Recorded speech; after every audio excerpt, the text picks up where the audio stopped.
നമസ്കാരം. ഇപ്പോൾ ശബരിമല മണ്ഡല വ്രതത്തെക്കുറിച്ച് നമുക്കിനി ചിന്തിക്കാം. ഒരുപാട് പേർക്ക് സംശയമുണ്ട്. മാലയിടുമ്പോൾ എന്തൊക്കെയാണ് നോക്കേണ്ടത്? ചിലർ രാവിലെ മാലയിടുന്നു, ചിലർ വൈകിട്ട് മാലയിടുന്നു, വീട്ടിൽ മാലയിടുന്ന പതിവുണ്ട്. ക്ഷേത്രങ്ങളിൽ പോയി മാല അയ്യപ്പൻ്റെ കഴുത്തിൽ, ധർമ്മശാസ്താവിൻ്റെ കഴുത്തിൽ മാലയിട്ട ശേഷം അത് അർച്ചന കഴിച്ച ശേഷം വീണ്ടും അത് വാങ്ങിച്ച് ധരിക്കുന്നു എന്നിങ്ങനെ പല രീതിക്ക് ആചരണീയമുണ്ട്. തീർച്ചയായിട്ടും വൈവിധ്യം തന്നെയാണ് സനാതനധർമ്മം. ഒരാളുടെ അഭിപ്രായം മാത്രം സ്വീകരിച്ചു പോകുന്ന ഒരു രീതിയല്ല. അവിടെ തന്നെ നമുക്ക് നമ്മുടെ ഫ്രീ ഹാൻഡ് നമുക്ക് മനസ്സിലാക്കുവാൻ സാധിക്കും. തീർച്ചയായിട്ടും ആ വൈവിധ്യം തന്നെയാണ് സനാതനധർമ്മത്തെ നിലനിർത്തി പോരുന്നത്.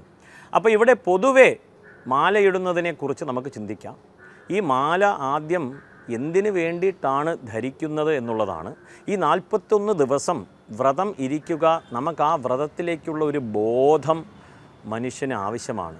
ഇത്രയും ദിവസം ചിട്ടയില്ലാത്ത ഒരു ജീവിതത്തിലൂടെ കടന്നു പോയി ഇനി മനസ്സിനെയും ശരീരത്തെയും ഒന്ന് ശുദ്ധിയാക്കാം, വ്രതം ഇരിക്കാം, നമ്മൾ ഇന്ന രീതിക്ക് ചെയ്യും. വ്രതം എന്ന് പറയുന്നത് തന്നെ ഡൂസ് ആൻഡ് ഡോൺസ് ആണ്. ഞാൻ ഇന്നത് ചെയ്യും, ഇന്നത് ചെയ്യില്ല എന്നുള്ളത്.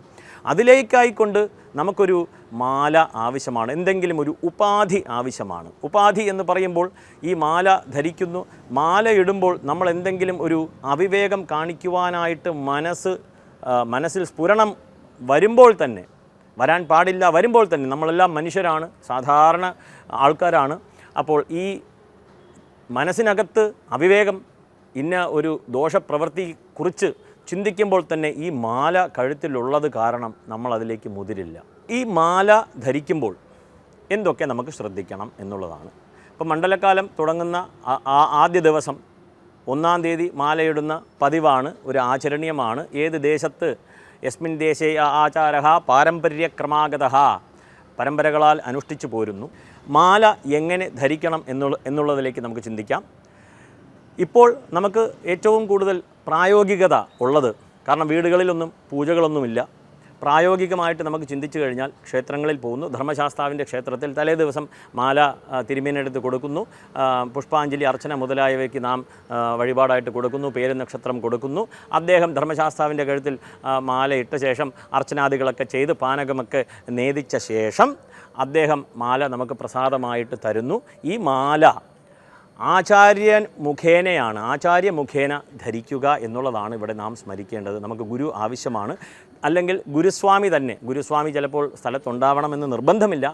ഏതായാലും ശരി, ആചാര്യ മുഖേന മാല ധരിക്കുക എന്നുള്ളതാണ്. രാവിലെ വേണോ വൈകിട്ട് വേണോ എന്നുള്ള ചോദ്യമാണ്. പറ്റുമെങ്കിൽ രാവിലെ തന്നെ നമുക്ക് പ്രഭാത സമയത്ത് തന്നെ മാല ധരിക്കുവാനായിട്ട് ശ്രമിക്കുക. ചിലർക്ക് പറ്റിയെന്ന് വരില്ല.